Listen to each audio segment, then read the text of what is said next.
Salam əzmənlər, test izahımız inklüziv təhsil mövzusundadır. Başlayaq. Sual 1. Müəllim dərs ilinin əvvəlində şagirdlərin mövcud biliklərini müəyyənləşdirmək və şagirdlər haqqında məlumat əldə etmək üçün diaqnostik qiymətləndirmə keçirir. Baxın, diaqnostik qiymətləndirmə keçirilmənin məqsədi mövcud bilikləri müəyyənləşdirmək və onlar haqqında məlumat əldə etməkdir. Bu qiymətləndirmənin nəticəsində biz şagirdlər haqqında məlumatı əldə etdik. Nəticəsində dərsdə fərqli fəaliyyətlər və tapşırıqlar hazırlayır. Bu yanaşma doğrudur. Verilmiş situasiyada müəllimin fəaliyyətə barədə hansı fikir doğrudur? Burada prinsipləri də götürmək olar, yanaşmaları da irəli sürmək olar. Ancaq yazılmışlar içərisindən seçə bilərik. Məsələn, A bəndə. Müəllim dərsdə bərabərliyi təmin etmək üçün bütün şagirdlərə eyni tapşırıq verməlidir. Bu səhvdir. Əslində burada deyir, fərqli fəaliyyətlər seçir. Fərqli fəaliyyətlər seçməsi doğrudur. Eyni tapşırıq doğru deyil.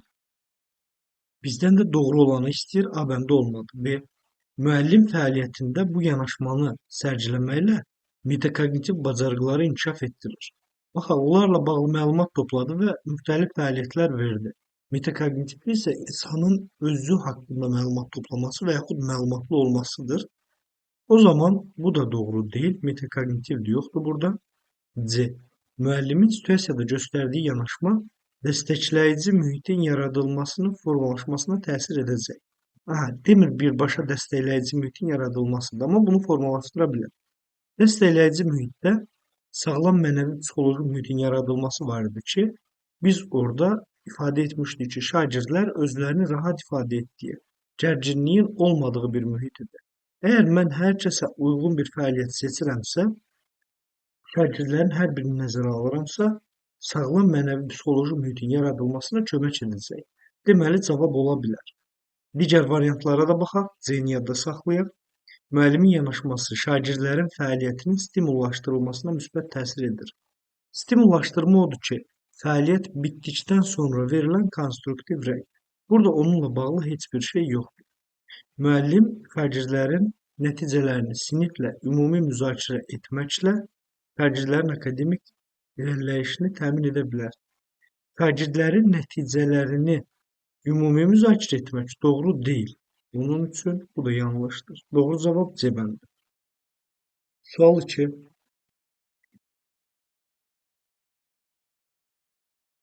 İnklüziv mühitin yaradılması ilə bağlı hansı situasiya doğrudur? Yenə də doğru olanı istəyir bizdən. A. Müəllim diaqnostik qiymətləndirmə nəticəsinə əsasən şagirdləri intellektlərinə uyğun qruplara ayırır və il ərzində qrup işindən istifadə edən zaman vaxt itirməmək üçün sabit saxlayır. Gəlin baxaq, sabit qrupların olması mən dərs müddətində izah verdim. Heterogen, qarışıq və müxtəlif, davamlı dəyişən qruplar olmalıydı. Onların şəxsiyyətin inkişafına belə təsir edəcəkdir. Sabit qrupların olması səhvdir, intellektlərinə uyğun da bölünmə səhvdir. Bu olur homogen qrup. Homogen qruplardan istifadə, yəni bu tipli siniflərdə məsləhət görülmür. Doğru deyil. B. Müəllim dərs ilinin əvvəlində dərs cədvəlinin tez-tez dəyişdiyini nəzərə alaraq hər gün növbəti gün cədvəlini şagirdlərə fahişə şəkildə bildirməklə bərabər lövhədən də asır. Yəni biz artıq bir şeyi öyrədərkən bir metodla yox, müxtəlif metodlardan istifadə etdiyini görürük. Yəni hər gün dəyişməsi o bizim günahımız deyil. Və tez-tez dəyişməsi, üzr istəyirəm, hər gün yox, tez-tez dəyişməsi bizim günahımız deyil. Amma indi bunu şagirdlərə ancaq şifahi formada çatdırmır ki, başqa metodlarla da çatdırır. Deməli, şagirdlərin öyrənmələrini nəzərə alır. Daha yaxşı necə yadda saxlaya bilərlər onu düşünür. Müxtəlif metodlar bu inklüziv mühitin qurulmasına kömək edə bilər. B bəndi doğrudur. C.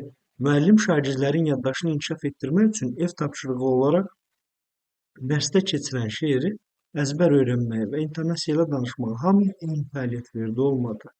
Müəllim sinifdə sağlamlıq imkanları məhdud olan şagirdlərə xüsusi qayğı göstərir. Onun inkişafını təmin etmək üçün daha çox vaxt ayırır. Yəni bir qrupa bizə həm də burada ilk səhv buradadır. Xüsusi qayğı göstərməsi. Xüsusi qayğı onları fərqləndirdiyi mənasına gəlir. və sinifdə inklüzivliyin təmin olunmasına e, müsbət təsir etməyəcək. İnkişafını təmin etmək üçün daha çox vaxt ayırması da daha çox vaxt ayırır. Bu daha çox vaxt ayırması da onsuz da xüsusi qayğı ilə bağlı, bu yanlış da olmadı. Müəllim dərs zamanı öyrənmə çətinliyi olan şagirdləri nəzərə alıb qiymətləndirmə meyarlarının xüsusiyyətlərini həmin şagirdlərin ehtiyacına uyğun dəyişdirir. Baxın, biz qiymətləndirməni onlara uyğunlaşdırdıq. Bəs digərləri biz inklüzivin qiymətləndirmə demişdik ki, qiymətləndirməsində fərqli olmalıdır. Hər kəsə uyğun olmalıdır. Amma ancaq bir qrupu nəzərə alıb ona uyğun qiymətləndirmə hazırlayıramsa, bu yanlışdır. Cavab B bəndi. Sual 3. İnklüziv təhsilə aid olan doğru fikri müəyyən edin. Yenə də inklüziv təhsillə bağlı doğruluğunu istəyir məndən. İnklüziya dedikdə sağlamlıq imkanları məhdud şagirdlərin məktəbdə xüsusi siniflərdə təhsil alması nəzərdə tutulur, səhvdir. Biz dedik bu siniflər heterogen, qarışıq siniflər olmalıdır və xüsusi siniflər yaradılmır. Cəmiyyətə inteqrasiya olunması üçün digərləri ilə birlikdə təhsil alırlar. A olmadı. B. İnklüziya eyni sinif daxilində fərqli şagirdlərə eyni cür yanaşaraq bərabərliyi təmin olunmasıdır. Səhvdir. İnklüziya bəli, eyni sinif daxilində fərqli şagirdlər olacaq, amma onların hər birinə özünə məxsus davranacaqdır. Yəni öyrənmə tərzi fərqlidir, ona görə və s. Yəni eyni cür yanaşılması səhvdir. B bəndində olmur. C. İnklüziya şagirdlərə keçirilən mövzuların müxtəlifliyini təmin etmək və şagirdlərin fiziki çətinliklərini nəzərə alınmasıdır. Burada ilk mövzuların müxtəlifliyini təmin etməkdədir. Mövzuların müxtəlifliyi yox, mövzu və məqsəd eyni olacaq. Sadəcə müxtəlif formada məqsədə çatılması lazımdır. Ona görə də ilk buradan, yəni bu doğru deyil və şagirdlərin fiziki çətinliklərinin nəzərə alınmasıdır. Bir hissəni deyir, bu da tam deyil. Fiziki çətinlikləri də nəzərə alına bilər, digər xüsusiyyətləri də nəzərə alına bilər. Yəni inklüziya dedikdə yalnız bu hissə nəzərdə tutulmur. İlk hissəsi də səhvdir. Olmadı. D.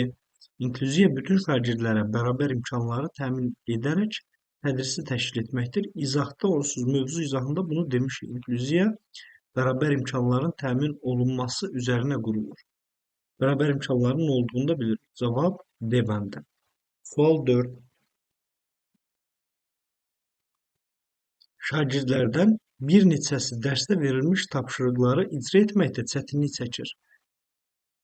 Cəhd etsələr də alınmır. Bir neçəsi çətinlik çəkir və cəhd etsə də alınmır. Bu zaman digər şagirdlərin tapşırıqları daha tez həll edib növbəti çalışmalara keçdiklərini görür və daha da məyus olurlar. Diqqətlərini tapşırığa cəmləyə bilmirlər.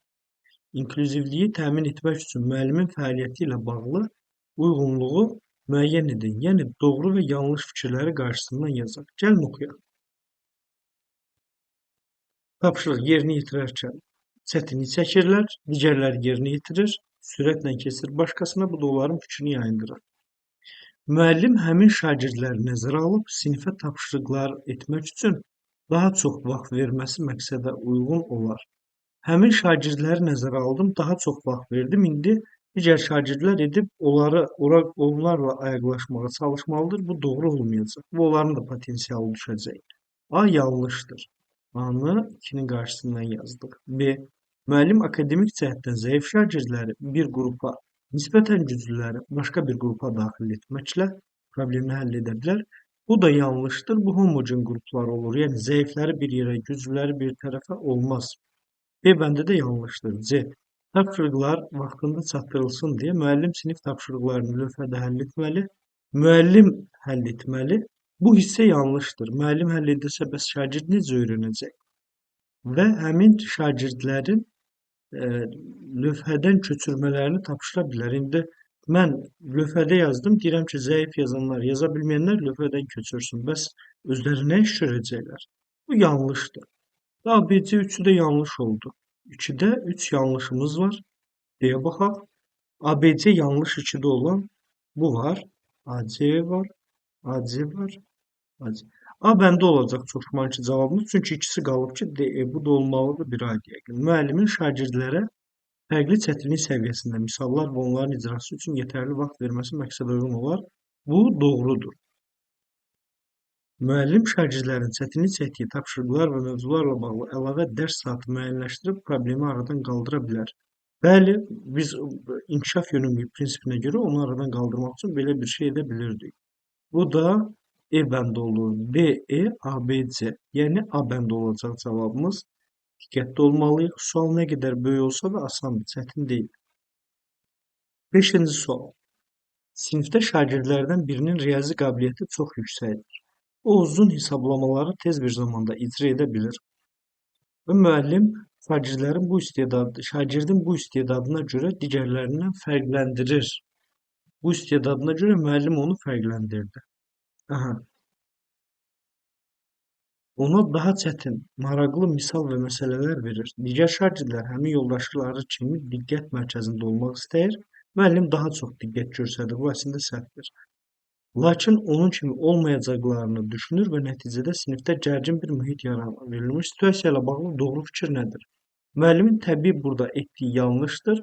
Xüsusi diqqət ayırması biz bundan əvvəlki testlərin birində bunu dedik. Doğru olmur. Müəllimin riyazi bacarıqları yüksək olan şagirdlə bərabər digər şagirdlərə də səviyyələrinə uyğun maraqlı tapşırıqlar verməsi lazımdır. Doğrudur. Yəni hər kəsi o maraqla cəlb etməyə çalışmalıdır. Ona görə cavab A bəndi olacaq 5-ci sualda. 6.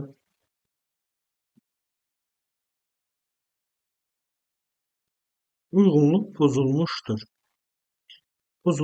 Baxaq. Situasiya doğru yanlış. İnklüziyanın təmin edildiyi təlim mühiti hər bir şagirdin tələbi və potensialını nəzərə alır. Doğrudur. Doğru yazılıb, pozulmuyub. Bir olmadı. Bizdən pozulanı istəyir. İnklüziya müxtəlif şagirdlərin özünə məxsusluğunun qəbul edildiyi və hər bir şagirdə eyni təhsil imkanlarının yaradıldığı mühitdir. Gəlin indi baxaq. Yəni, hər bir şagirdə eyni təhsil imkanlarının yaradıldığı mühit. Bu doğru yanaşmadır. Doğrudur. Burada isə yanlış yazılır.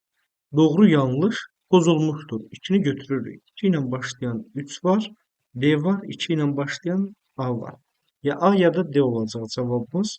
Birlər çıxıb artıq. 3.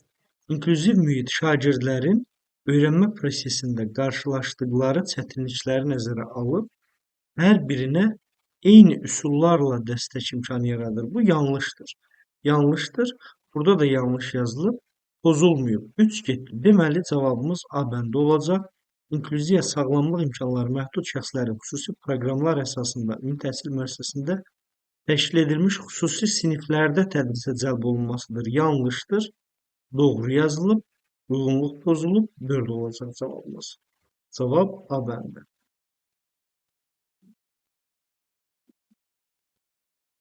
Sual 7. Müəllim sinifdə qrup işini təşkil edir. Müxtəlif xüsusiyyətlərə malik olan şagirdlər var. Digər şagirdlər onlara qarşı dözümlülük göstərmir. Burada inkar edir. Dözümlülük göstərmir. Fikirlərini qəbul etmək istəmirlər. Belə situasiyada müəllim hansı strategiyası səmərəli deyil? Müəllim şagirdlərlə hər kəsin özünə məxsus güclü tərəfləri, səmərəli olmayan istəyir. Deyil sözünə də hökmən fikir veririk biz. Hər kəsin özünə məxsus güclü tərəfləri və çətinlikləri olduğunu aşılamağa yardım etmək üçün müzakirə təşkil edir. Bu əslində bu problemi aradan qaldırmaq üçün səmərəlidir. Səmərəli olduğu üçün götürmürük. Çünki səmərəli deyil. Birlər getdi. 2. Qrupdakı ayrı-seçkiliyi aradan qaldırmaq üçün öncədən müəyyən edilmiş qaydalara əməl etməməyə görə şagirdləri cəzalandırır. İndi biz baxaq. Qaydalara əməl etmir, cəza verir. Cəza tədbirinin burada görülməsi yanlışdır. Onu aradan qaldırmaz. Biz ona bu prosesin nəyi səhv etdiklərini, yəni müxtəlif üsullarla göstərib aradan qaldırmalıyıq. Cəzalandırma çıxış yolu deyil, daha da qıcıqlandıra bilər. Ona görə bu metod səmərəli deyil. 2 ilə başlayacaq.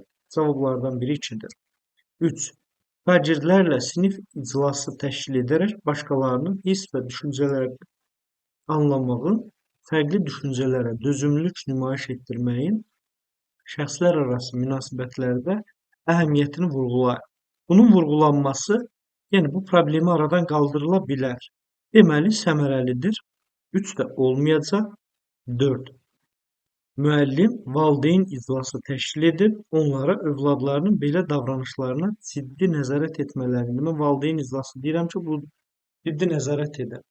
Problemi necə aradan qaldırın yolu yoxdur. Bu doğru yanaşma deyil. Təbii ki, səmərəli deyil. Ona görə 4-ü də cavab götürdük. Müəllim şagirdlər arasında bu cür hadisələrin qarşısını almaq üçün ayrı-ayrı qruplarda işləməyi tapşırır. Bu da doğru deyil. Biz heterogen, qarışıq və davamlı dəyişən demişdik.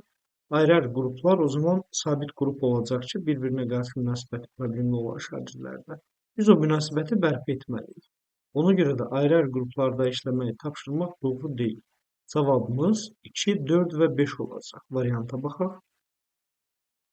2, 4, 5 variantı olur. Cavab A bəndi. Sual 8.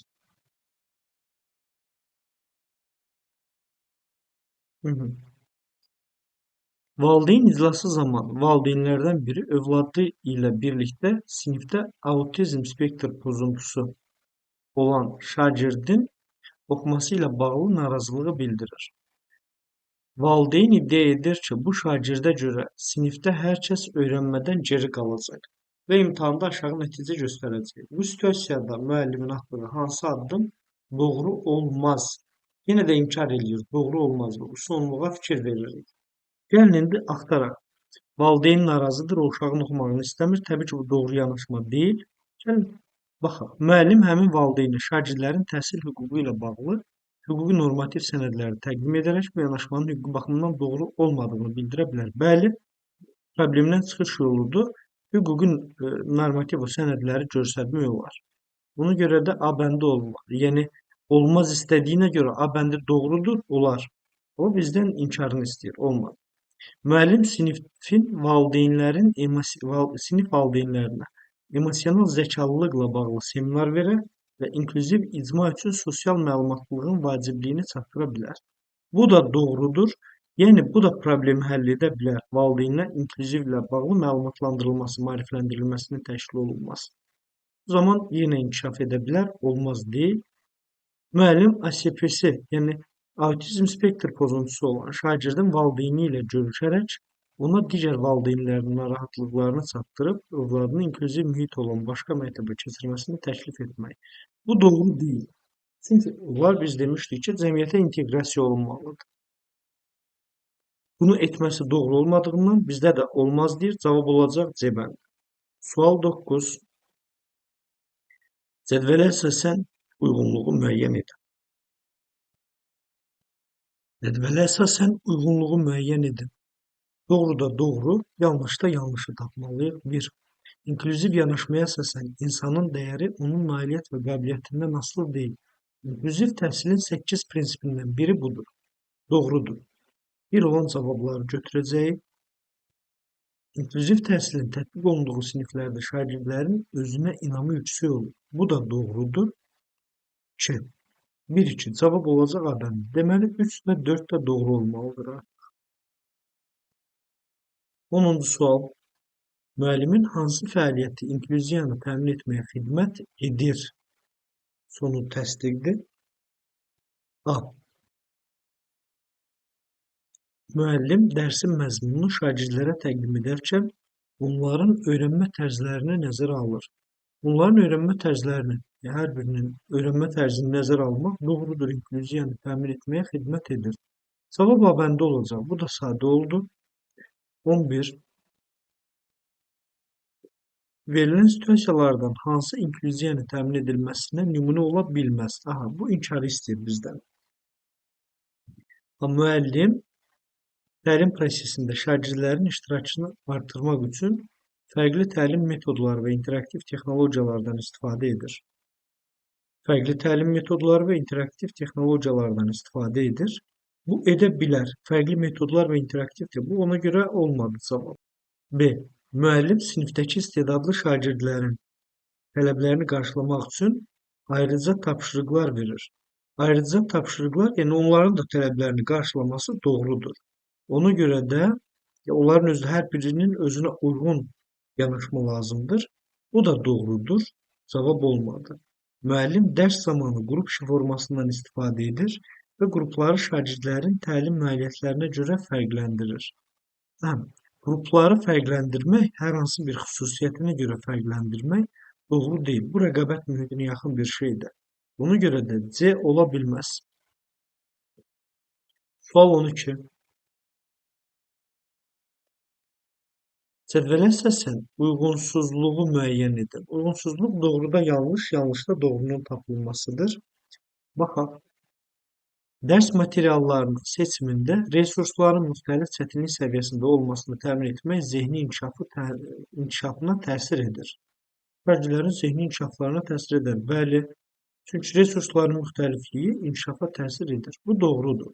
Doğruda doğrudur, bir götürülmədi. Bir götürülmədi, bir götürülmədi. 2 və ya 3 ilə başlaya bilər. Baxaq. Müəllim şagirdlərin hər birinin fərqli öyrənmə tərzi və qavrama səviyyəsinə malik olduğunu bildiyindən planlamasına müxtəlif tapşırıqlar daxil edir. Bu da doğrudur. İndi baxaq. Doğruda ikisi doğrudur. İkili cavablar da olmaz. Avtomatik 3 və 4 də doğru olmalıdır. Və 3 də doğrudur, 4 də doğrudur. O zaman cavabımız qalacaq C bəndi. 13. Fiziki imkanları məhdud şagirdlər dərs zamanı hərəkəti məhdudlaşdırdığı üçün digər şagirdlərlə edilən fəaliyyətlərdə tam şəkildə iştirak edə bilmədiyinə görə məyus olur. Bu situasiyada müəllimin atacağı ən doğru addım nədir? Biz sizlə davranışın idarə olunması ilə bağlı bir mövzu keçəcəyik. Orada deyirik ki, davranışı və yaxud nəyisə dəyişdirmək istəyiriksə, ilk öncə şərtləri dəyişdirməliyik. Yəni onlara uyğun bir mühit yaratmalıyıq yəqin ki, belə bir cavab axtaracaq. Şagirdləri daha da məyus olmaması üçün müvəqqəti olaraq fəaliyyətdən kənar saxlamaq bir doğru yanaşma deyil. Şagirdlərin daha yaxşı iştirakını təmin etmək üçün məkanda və ya infrastrukturda dəyişiklik etmək doğru olacaq. Biz dedik axı şərtləri dəyişdirib onlara uyğunlaşdırma, onlara da uyğun olan bir mühit yaratmalıyıq. Və mənim cavabımızdır. 14. Universal öyrənmə dizaynının prinsipləri ilə nümunələr arasında uyğunluğu müəyyən edin. Gəlin baxaq. 3 mərhələ cəlb etmə, nə üçün təqdimat, nə fəaliyyət necə suallarına cavab verirdi. A. Şagirdlər tapşırıqları müxtəlif formalarda təqdim etmək imkanına malik olurlar. Bu sizi çaşdırmasın. Şagirdlərin təqdim etməsi təqdimata aid deyil. Bu təqdimatı müəllim edir. Şagirdlərin təqdim etmə imkanına malik olması fəaliyyətə aid olacaq. Yəni A olur, 3-ə aid. Müəllim müxtəlif öyrənmə tərzlərinə sahib şagirdləri lazım olan materiallarla təmin edir.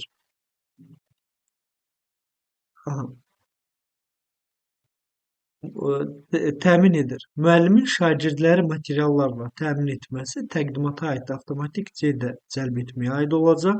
Emosional olaraq informasiyaları qəbul etməyə hazır olduqları, yəni dərsə cəlb edir, motivasiya yaradır. Bu da C. CBA. CAB, CBAE bəndi olacaq. Cavabımız 15. Müəllimin yanlışa yol verdiyi situasiyanı müəyyənləşdirin. Müəllim dərsdə fəaliyyətlər arası keçidləri təşkil edərkən müxtəlifliyi nəzərə alır. Bu yanlış deyil. Müxtəlifliyi nəzərə alması doğrudur. Müəllim mövzunun daha dərindən öyrənilməsini və dərsdə hər bir şagirdin iştirakının təmin edilməsi üçün müvafiq mövzuda esse yazdırır. Bizdən yanlışı istəyir. Baxın, hamı eyni işlə məşğuldur. Daha dərindən öyrənilməsi və iştirakını təmin etmək üçün hamı filan mövzuda esse yazır. Yazaraq dərs prosesinin iştirakçısı olur. Hamı eyni işlə məşğul olduğundan bu inklüziyanı və yaxud müəllimin səhv etdiyi situasiyada inklüziv mühitdə hər kəsin özünə uyğun fəaliyyət verilməli və ya seçim imkanı verilməlidir. Burada hamı eyni işlə məşğuldur, səhvdir. Daha sonra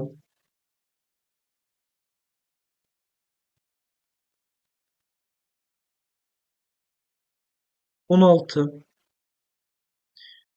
Müəllimin hansı fəaliyyəti sinifdə pozitiv və inklüziv mühiti yaratmağa xidmət etmir? İnkar hissəciyinə fikir veririk. Oxuyaq. Müəllim yaxınlaşan bayramla əlaqədar şagirdləri üçün maraqlı ola biləcək tədbir planlaşdırır və şagirdlərə oynayacaqları rolları təqdim edir. Bunun hamısını edən müəllimdir. Biz demişdik ki, seçim imkanı verilməlidir. Bu yanlışdır. Xidmət etmir. Çünki məsələn, mən həmin əsərdə filan obraz olmaq istəyirəm. Mənə başqa obrazı verir. Mən buna həvəslə cəlb olunmayacağam. Deməli, seçim imkanını bizim özümüzə buraxmalıydı. Bu zaman inklüziyanı təmin etmiş olardı. Amma planı da edən müəllimdir. Oynayacağımız rolu verən də müəllimdir. Bu zaman bizə maraq yaratmaya bilər.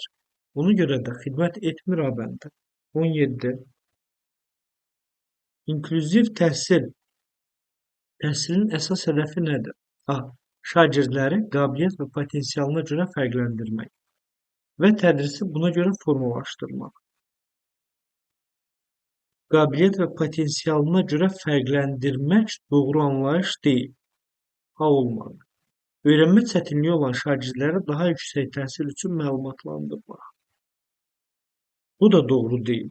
Yəni öyrənmə çətinliyi olan daha yüksək üçün məlumatlandırmaq yox. Onların özlərini tədris prosesinə cəlb etmək üçün özlərinə uyğun fəaliyyətlər seçmək. Şagirdlər özlərini dəyərli hiss etdikləri, hörmət olunduqları və dəstəkləndirildiyi təlim mühiti yaratmaq, dəyərli hiss etdikləri, hörmət olunduqları və dəstəkləndikləri mühit yaratmaq doğrudur. İnklüziyanın elə tərifinə bənzər bir şeydir. Cavab C bəndə olacaq. 18. Uyğunluğu müəyyən edin. Uyğunluqda doğruda doğru, yanlışda yanlış axtaracağıq. 1. İnklüziv təhsilin təşkili fasiləsiz prosesdir və məktəblərin bütün şagirdlər üçün faydalı olmasına yönəlir. Doğrudur. 2. İnklüziv təhsil sağlamlıq imkanları məhdud, müxtəlif qabiliyyətlərə malik şəxslərin təhsilin müəyyən mərhələsinədək tədrisə cəlb edilməsini nəzərdə tutur. Müəyyən mərhələsinədək hissəsi yanlışdır, olmadı. İnklüziv doğruda doğru bir götürürük. Hələ ki, inklüziv təhsil sağlamlıq imkanları məhdud şəxslərin məktəblərin daxilində xüsusi bölmələrdə təhsil almasını nəzərdə tutur. Bu bir neçə dəfə qarşımıza çıxıb, xüsusi siniflər, xüsusi qruplar, xüsusi bölmələr. Bu yanlışdır. Yanlışda yanlış olduğundan 3'ü de götürürük. Cevabımız olur 1-3 C bəndi. 19. İnklüziv təhsilin həyata keçirilməsi ilə bağlı müəllimin yanlış fəaliyyəti hansıdır? Baxaq. Müəllim yanlış olanı istəyir. Sinifdə şagirdlərin əməkdaşlığına yönəlik fəaliyyətlərə üstünlük verir. Əməkdaşlıq və ünsiyyəti artıq dərsdə qeyd etmişik. Bu yanlış deyil, doğrudur. Özgüvən formalaşdırır şagirdlərdə. Müəllim şagirdləri müxtəlif tipli və fərqli perspektivləri ehtiva edən resurslarla təmin edir. Müxtəlif tipli və müxtəlif perspektivləri ehtiva edən bizim hər birimizə uyğundur. Bu da doğrudur. Müəllim hər bir dərs ərzində mövzu ilə bağlı həm aşağı, həm də yuxarı təfəkkür səviyyəsinə uyğun suallar hazırlayır. Həm aşağı, həm də yuxarı təfəkkür səviyyəsinə uyğun suallar hazırlaması. Bu da doğrudur. Müxtəlifliyi nəzərə alır. Şagirdlərin dərs mühitində necə davranmalı olduqları ilə bağlı gözləntiləri əvvəlcədən onların nəzərinə. Bəli, gözləntilərin də çatdırılması ona aid ola bilər. Yanlış qaldı E bəndə. Bölmənin qiymətləndirilməsini təşkil edən zaman şagirdlərin əsasən emosional sabitliyi bir hissənin fərqləndirilməsidir. Bu doğru deyil. Bütün vəziyyətlər, yəni yalnız emosional vəziyyət deyil, idraki, yəni qavraması, öyrənməsi, bütün xüsusiyyətləri dəyərləndiriləcək. Hətta bir-biri ilə əməkdaşlığı və s. hamısı dəyərləndirilir. Akademik bilikləri hansı səviyyədə əldə edib, bunlar da. Yəni, yanlışa yol verdiyi yalnız burada emosional sabitliyinin dəyərləndirilməsidir. Bəli. Sual 20. İnklüziv sinifdə müəllimin rolu nədən ibarətdir? Oxuyaq. Diqqətini sinifdəki yüksək nailiyyətli istedadlı şagirdlərə cəmləmək səhvdir. Qabiliyyətindən asılı olmayaraq bütün şagirdlərə eyni tapşırıq vermək Səhvdir, eyni tapşırıq olmaz. Hər kəsin özünə uyğun fəaliyyət və əsasən fəaliyyətləri şagirdlərin summativdə toplayacaqları nəticələrə yönəltmək səhvdir. Xərclilərin müxtəlif təlim ehtiyaclarına əsasən fərqli təlimatlar vermək doğrudur. Eyni məqsədə müxtəlif üsullarla çatmaqdır. D bəndi. 21. Müəllim şagirdlərdə oxuyub anlama bacarığını formalaşdırmağı planlaşdırır və müəllimin dərs zamanı hansı fəaliyyəti onun məqsədinə xidmət etməz. Oxuyaq. Müəllimin məqsədinə xidmət etməz. Oxuyub anlama bacarığını formalaşdırmağı planlaşdırır. Müəllim cəlbetmə yollarından biri kimi oxuyacağı hekayənin şəklini göstərir. Hekayənin nə haqda olduğunu soruşur. Biz indi şəkil göstəririk və nədən bəhs etdiyini deyirik. Əgər bunu ediriksə, bu oxuyub anlamaya aid olacaq. Yəni burada problemimiz yoxdur. Oxuyub anlamağa xidmət edər. Olmadı. Oxunacaq mətnlə bağlı taksonomiyanın müxtəlif mərhələlərinə suallar, yəni oxuyacağı mətnin içindən sualları cavablandırır. Bu da xidmət edir. Müstəqil oxu üçün kitab seçimində şagirdləri sinfin oxu cüşəsinə yönəldir. Onlar seçim imkanı verir, oxunub anlamı ola bilər. Dərs ərzində istifadə edəcəyi üsullardan biri kimi xorla oxu strategiyasından istifadə edir. Dərs ərzində istifadə edəcəyi üsullardan biri kimi xorla oxu strategiyasından istifadə etmək.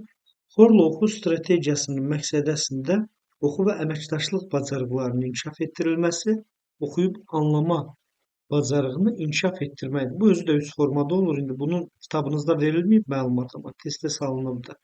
Oxuyub anlamanı inkişaf etdirəndir. Məsələn, bütün siniflə istifadə oluna bilər. Mətni bütün sinif oxuyacaq burada.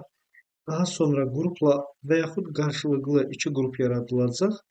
Yəni, qrupla olduqda hər qrupa bir parça veriləcək, oxuyub və burada artıq sualların cavablandırılması və s. var deyə oxuyub anlama bacarığına aiddir. Bunu yadda saxlayaq.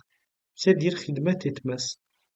Mətni hissələrə bölərək şagirdləri növbəli şəkildə oxumağı tapşırmaq və səhvlər etdikcə onları düzəltmək. İndi şagird oxuyur, səhv etdikcə mən onu düzəldirəm.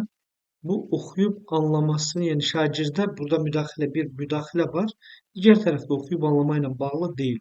Yəni oxu bacarıqlarının inkişaf etdirilməsidir. Oxu və oxuyub anlamanı qarışdırmamalıyıq. Oxu düzgün intonasiya ilə və yaxud vurğu işarələrlə istifadə etmək oxu bacarığı, oxuyub anlama isə oxuduğu ilə bağlı sualların cavablandırılması. Bu oxu bacarığı ilə bağlı olduğunda cavab olacaq E bəndi. 22. İnklüziv təhsillə bağlı cədvələ əsasən uyğunsuzluğu müəyyən edin. Doğruda yanlış, yanlışda doğru müəyyən etməliyik. Tədrisin effektiv təşkili üçün müəllim prosesi niyə öyrənirik? Nə öyrənirik? Necə öyrənirik? Sualları ətrafında təşkil edir. Doğrudur. Universal Design for Learning. Burada artıq biz nə üçün, nə və necə suallarını cavablandırırdıq, doğrudur.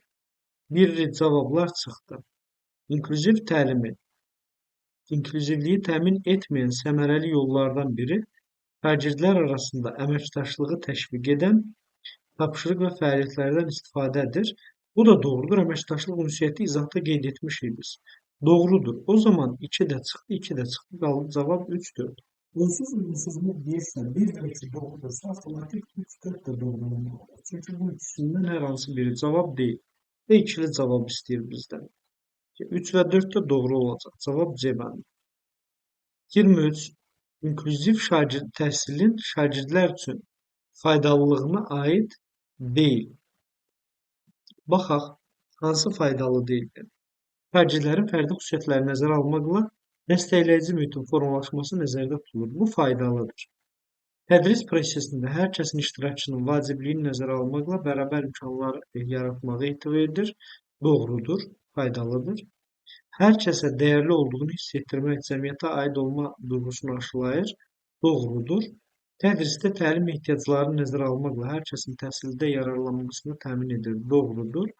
Şagirdləri əsasən fərdi fəaliyyətə təşviq etməklə fərdi fəaliyyət yox, əməkdaşlığa təşviq etmək lazımdır və izahda bunu qeyd etdiyimiz cəmiyyətə müstəqil yanaşmağa, inkişaf etdirməyə yönəldir. Yanlıştır. Ait değil faydalarına. E bəndi. 24. Verilmiş cavablardan hansı inklüzivliyin qiymətləndirilməsi ilə bağlı yanlışdır? İnklüzivliyin qiymətləndirilməsinin izahını verərkən biz eyni meyarlar deyil, müxtəlif meyarlar əsasında qiymətləndirməni təmin etmək izahını vermişdik. Baxaq. Verilmiş cavablardan hansı inklüzivliyin qiymətləndirilməsi ilə bağlı yanlışdır? Müəllim öyrənmənin dəyərləndirilməsi və şagirdlərin inkişafı üçün özünü qiymətləndirmə, yoldaş qiymətləndirməsi rubriklərindən istifadə edir. Özünü qiymətləndirmə və yoldaş qiymətləndirilməsi rubriklərindən istifadə etməsi doğrudur. Yəni yanlış deyil. Şagirdlər də qiymətləndirmə prosesində əvvəlcədən meyarların təqdim olunması və qiymətləndirmə aparması doğrudur. Yanlış istədiyinə görə A bəndi olmaz. Bölmənin sonunda PSQ keçirilərkən qiymətləndirməni yazılı tapşırıqlar, təqdimatlar, layihələr, əl işləri üsullar. Baxın, müxtəlif üsullar var. Eyni formada aparılmadı. Bu da doğrudur, olmadı. Qiymətləndirmə zamanı müxtəlif ehtiyacları olan şagirdlərə dəstək olmaq üçün daha uzun vaxt vermək, müxtəlif ehtiyacları olan şagirdlərə dəstək olması, vaxtda dəyişiklik etmək olur. Köməkçi texnologiyaları, sadələşdirilmiş dil və alternativ yollardan istifadə etmək. Bu da doğrudur, olmadı. Yəni nəzərə alınır bütün xüsusiyyətlər. Şagirdlərə anlayışları nümayiş etdirmək üçün şifahi cavablar, multimedia təqdimatları və burada da deyir müxtəlifdir, praktik nümayişlər kimi alternativlərdən istifadə etmək. Bu da doğrudur. Müəllim şagirdlərin savadlılıq kompetensiyasını inkişaf etdirmək üçün bölmə ərzində onların müxtəlifliyini nəzərə almaqla yazı tapşırıq verir. Aha, hamıya eyni tapşırıq verdi, yazı tapşırıqları verdi. Hamı yazı yazmaqla məşğul olur. Bu yanlışdır. İnklüziv qiymətləndirməyə aid olmayacaq. Cavab D bəndi, E bəndi olur 24-də. 25. Aha. Qrup işi zamanı öyrənmə çətinliyi olan şagird tapşırığın təlimatını anlamaqda çətinlik çəkir. Bu situasiyada müəllimin atacağı ən doğru addım nə olar? Qrup işi zamanı öyrənmə çətinliyi olan şagird tapşırığın təlimatı anlamaqda çətinlik çəkir. Və qrup işi zamanı öyrənmə çətinliyimiz var. Görək müəllim nə etsə doğrudur. A. Təlimatı yerinə yetirmədiyinə görə hansısa cəza vermək. Elə bunu buradan çıxıram, doğru deyil. Yerinə yetirmədiyinə görə yox, anlamamasının səbəbini müəyyən edib istiqamət verməliyik.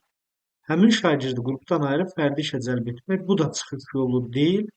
Şəxsiyyət tipi ilə əlaqəlidirsə, qısa müddət fərdi fəaliyyət göstərməsinə icazə veririk. Amma qrup işi ilə təşkil etmişiksə, o da ora cəlb olunmalıdır. Təlimatı idarə edilə bilən daha kiçik hissələrə ayırmaq, təlimatı hissələrə ayırmaq, aha, biz bunu öyrənirik birbaşa təlimdə, amma burada hələ onu keçməmisiniz. Hissələrə ayırdıqda, hissə öyrətdikdə daha effektiv olacaq. Fərdi dəstək vermək doğrudur, fərqliliyi nəzərə alır. Bu halda şagird təlimatı daha yaxşı anlaya bilər. Doğrudur, bu halda anlaması mümkündür. Doğru cavabımız 25-də. C bəndə olacaq. İzah bu qədər. Sağ olun. Allah amanında. Hər hansı bir sualınız olsa, rəy bölməsində yazaraq bildirə bilərsiniz və yaxud bizim şəxsimizi yazaraq bildirə bilərsiniz.